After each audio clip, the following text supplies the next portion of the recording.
तो आज हम लोग देख रहे हैं इंग्लिश के लास्ट चैप्टर को जो है द बनियान ट्री। तो इसमें पूछा गया है क्या आपने कभी एक सांप और नेवला यानी मंगूस को लड़ते हुए देखा है। मंगूस बहुत ही फुर्तीले होते हैं, इस वजह से वो सांप को काटने का मौका नहीं देते हैं। लेकिन सांप अगर उनको काट ले तो उनकी मृत्यु भी हो सकती है। तो ये क्या करते हैं कि जब सांप अटैक करता है इनके ऊपर तो ये इधर उधर भागते हैं और सांप को थका देते हैं। फिर मौका मिलते हैं उसके गर्दन पे वार करके उसको मार डालते हैं।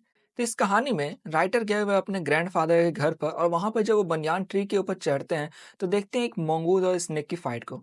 तो बस उसी फाइट को उन्होंने यहाँ पे इस चैप्टर के थ्रू बताया कि उन्होंने वहां पे क्या क्या देखा। राइटर कहते हैं कि आपने एक बनियान ट्री को देखा ही होगा। ये कहानी तब की है जब राइटर छोटे थे और वो अपने ग्रैंडफादर के घर पर गए हुए थे। वहां पर एक बनियान ट्री था पुराना सा, उस पर वो बैठे थे और उन्हें जो चीज देखा उसे बताते हैं। राइटर पहले कहते हैं कि ये घर और जमीन भले मेरे ग्रैंड पेरेंट्स का है, बट ये बहुत शानदार सा पुराना सा जो बनियान ट्री है ये मेरा है, क्योंकि मेरे ग्रैंडफादर अब 65 के हो गए हैं और वो इस पे क्लाइम नहीं कर सकते हैं। और इसके जो ब्रांचेस है वो धरती तक लटके हुए हैं और एक दिन मानो वो रूट बन जाएंगे धरती के अंदर घुस करके। उनके वजह से जो घुमावदार रास्ता बनता है उसके बीच में से इनको घूमना बहुत पसंद है। वहाँ पे स्क्वायरल, स्नेल और बटरफ्लाइज भी मौजूद हैं। ये कहते हैं कि पेड़ इतना पुराना है मानो इनके घर इनके ग्रैंडफादर और देहरादून से भी ज्यादा पुराना है। ये पेड़ के टहने और मोटे हरे पत्तों के बीच में छुप करके मानो निचली दुनिया यानी धरती पर नजर रख सकते थे। इनका पहला दोस्त है एक छोटा ग्रे स्क्वायरल, जो कि आर्चिंग यानी ऐसे पीछे अपने पीठ को करके स्मेल कर रहा था एयर में, जैसे वो गुस्सा दिखा रहा हो कि आखिर मैं पेड़ पर आकर के उसकी प्राइवेसी क्यों खत्म किया। लेकिन बाद में देखता है कि मेरे पास कोई भी कैटापल्ट यानी कि गुलेल या एयर गन नहीं है, तो वो फ्रेंडली बन जाता है। और जैसे जैसे ये स्टार्ट करते हैं उसको केक या बिस्किट का छोटा टुकड़ा देने का, तब वो अब धीरे धीरे इनके हाथ से मॉर्सल यानी खाने के जो टुकड़े हैं वो लेना शुरू कर देता है। फिर कुछ ही वक्त होता है कि ये अब डेल्विंग यानी कि इनके बॉडी पे चढ़ करके पॉकेट्स के बीच में घूम करके देखता है कि कुछ खाने को चीज़ मिल जाए। ये बहुत ही यंग था, तो लग रहा था जैसे मानो इसके जो भी फ्रेंड्स और रिलेटिव है वो सोच रहे होंगे कि ये कितना फुलिश है जो एक इंसान को ट्रस्ट कर रहा है।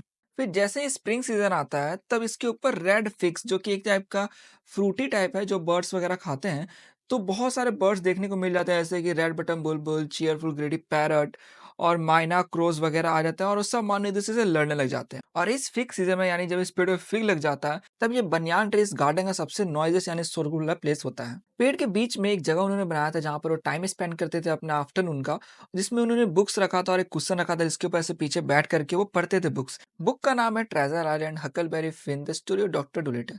वो बुक पे जब पढ़ते थे तो मानो इसी से उन्होंने लाइब्रेरी बना दिया था अपने उस पेड़ पर।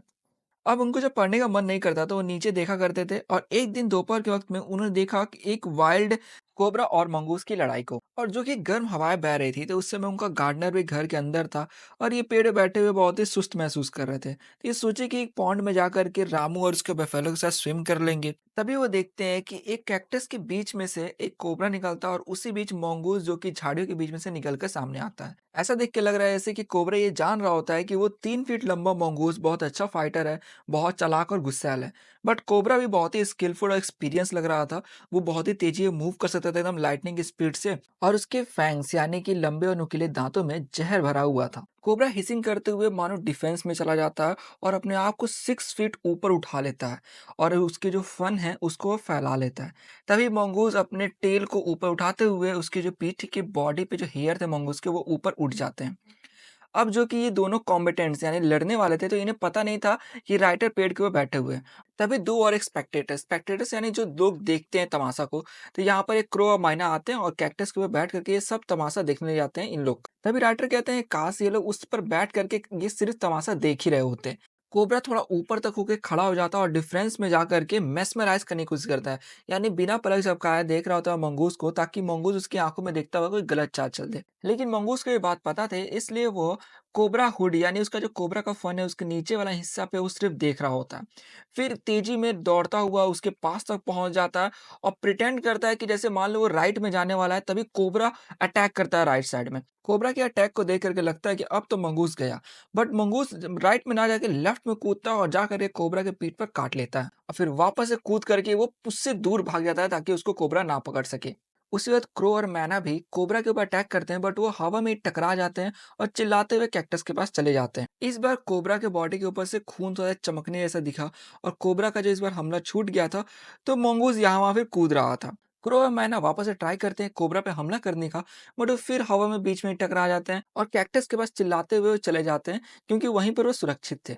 तीसरा राउंड स्टार्ट होता है बट इस समय कुछ अलग ही ड्रामा था। क्रो और माइन अभी भी चाह रहे थे उस कोबरा पे अटैक करना, बट जैसे ही वो अटैक करना जाते हैं तो वो खुद से तो नहीं टकराते हैं, बट वो उस कोबरा को भी नहीं मार पाते हैं। बट मैना तो उड़ते-उड़ते अपनी टहनी पे चली जाती है यानी पर्च पर, बट क्रो वहाँ पर रुक करके घूमने का कोशिश करता है। तो जैसे ही रुकता है कुछ सेकंड के लिए, कोबरा अपना मुँह पीछे करता है, एकदम फ़ोर्स से उसके बॉडी में अपना दाँत को हिला देता है। क्रो उड़ता हुआ बस 20 ही फीट गया, फिर फड़फड़ाते हुए तड़प कर मर गया। मैना वापस से कैक्टस प्लांट पे जाकर बैठ जाती है और वो समझ गए रहते हैं कि इस लड़ाई में इंटरफेयर नहीं करना है। मोंगूज़ और स्नेक की फाइट वापस स्टार्ट होती है। स्नेक थोड़ा कमज़ोर हो गया था। मोंगूज़ एकदम तेज़ी में जाता है और उसके उस हुड के नीचे यानी गर्दन को पकड़ लेता है। कोबरा डर जाता है, अपने बॉडी को हिलाता है, फिर बॉडी को कॉइल कर लेता है यानी लपेट लेता है मंगूज़ के अगल-बगल में, लेकिन मंगूज़ बिल्कुल भी नहीं हिलता है वहाँ से। फिर जैसे ही धीरे-धीरे हो करके कोबरा तड़प करके फिर मर जाता है, तो मंगूज़ उसकी बॉडी को घिसता हुआ लेके चल जाता है झाड़ियों के बीच में। अब मैना एकदम ध्यान से कूदते हुए नीचे आती है, फिर थोड़ा दूर से ही देखती है झाड़ी में और एकदम श्रिल क्राई यानी मानो तेज़ी में चिल्लाती है, ऐसे मान लो वो बोल रही हो कांग्रेचुलेशंस, और फिर वहाँ से वो उड़ जाती है। तो यहाँ हमने देखा कि इस कहानी के राइटर ने यानी रस्किन बॉन्ड ने बताया कि जब वो छोटे थे और अपने ग्रैंड पेरेंट्स के घर गए थे, तो वहाँ पर वो बनियान ट्री पे अपना दोपहर का वक़्त बिताते थे। तो वहीं से उन्होंने देखा एक बार कोबरा और मंगूस की लड़ाई को, तो उसी का यहाँ पे पूरा हमें ज़िक्र दिया है। तो ये था पूरे इस वीडियो के अंदर। आशा करूँगा वीडियो अच्छी लगी। वीडियो अच्छी लगी तो प्लीज़ लाइक कर दें, दोस्तों से शेयर कर दें और चैनल सब्सक्राइब करना बिल्कुल भी ना भूलें। तो मिलते हैं नेक्स्ट चैप्टर की वीडियो में।